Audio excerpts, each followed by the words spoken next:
What were you doing prior to becoming this multi-crore panwala? What were you doing prior to this? So I think my life has always been in and out of banking and food. So I started very early in the food business, moved to Dubai for about 6 years, got in. That's where I actually became a private banker and investment banker. Then came back to India and brought a brand like Tiffany's into India, became an importer, imported 15, 20 other brands from across the world.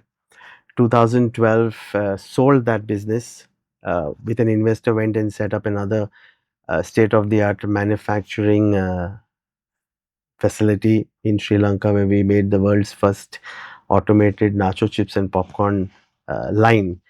Uh, on a point when I was flying back from Netherlands, I had somebody who was with me on a flight.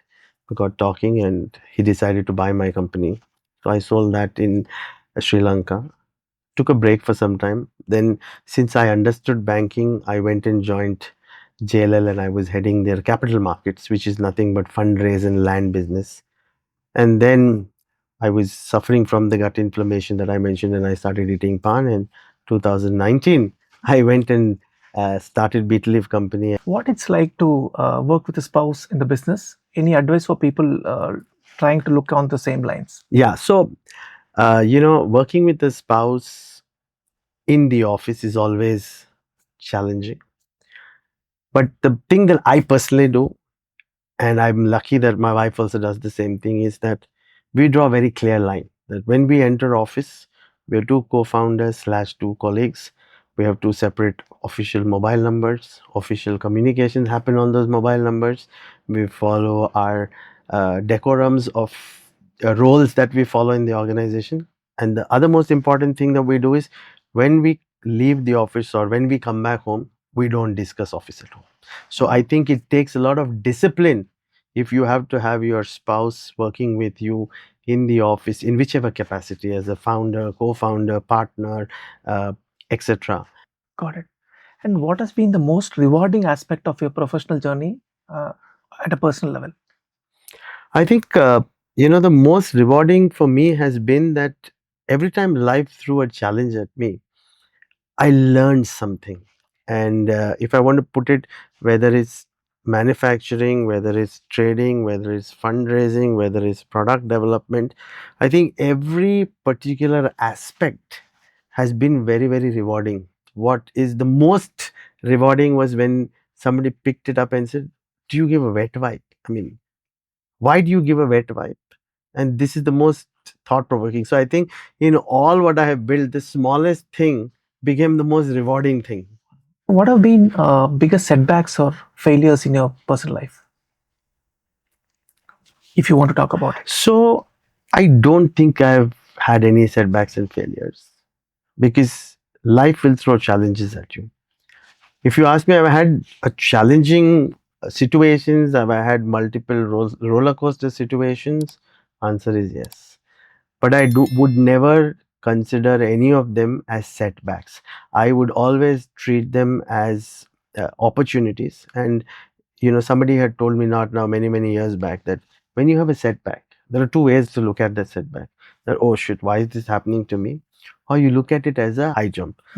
He says when the guy has to do long jump or high jump, from where he's standing, he goes 4 steps back because he needs that extra space to take that jump. So if you have these setbacks and you go 2 steps back, you have to use that as an opportunity for you to get that little extra space for you to go back better to do what you want to do. For me, uh, I would not want to say any notifiable setback, but I always believe that when you have these situations that hurt you, it could be Any losing. challenges that hurt you that you would want to talk about?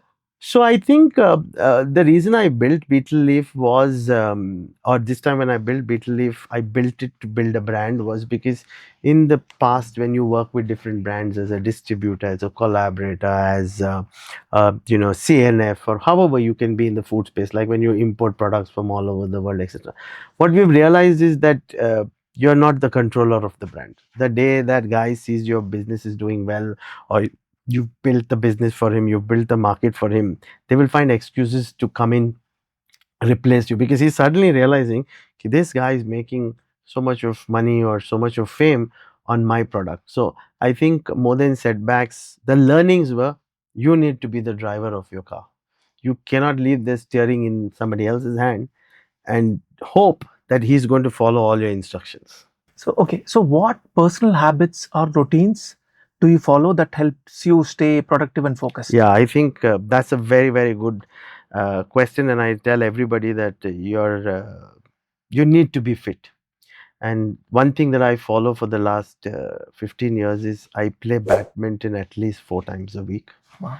uh, at least for 1.5 hours. There are times when I'm traveling, or there are times if you go for a holiday, or sometimes when you're very busy at work, and if I miss couple of days, I think I feel like a fish out of water. So I think a healthy mind is equal to a healthy body. So for me, Got it.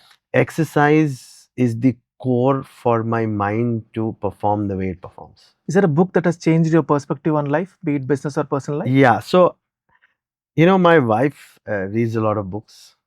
Both my kids read a lot of books, and my younger one during COVID broke the record of reading 163 books in 1 year. I'm somebody who just can't read.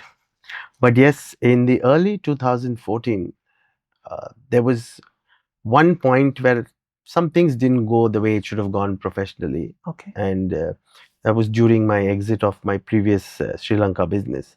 So I went into the store, and for some strange reason, my hand went on this book called Discover Your Destiny by Robin Sharma. Okay. I think that was a changing point in my life, because it talks about 7 stages of growth and spirituality and situations that will come to prove that you are going up the value chain. And I think out of the 7 stages that it shows, I was experiencing 5 of them. And at the end of the book, it also said that if you feel that this has been, working or worked for you to rethink about it, you should gift this book. And I gifted at least 40-50 people. So I think in all honesty, the book that I read the closest and the longest was Discover Your Destiny. After that came a little bit of The Alchemist and The Monk Who Sold His Ferrari. Thank you so much, Mr. Prem, for your time. Thank you so much. Thank you.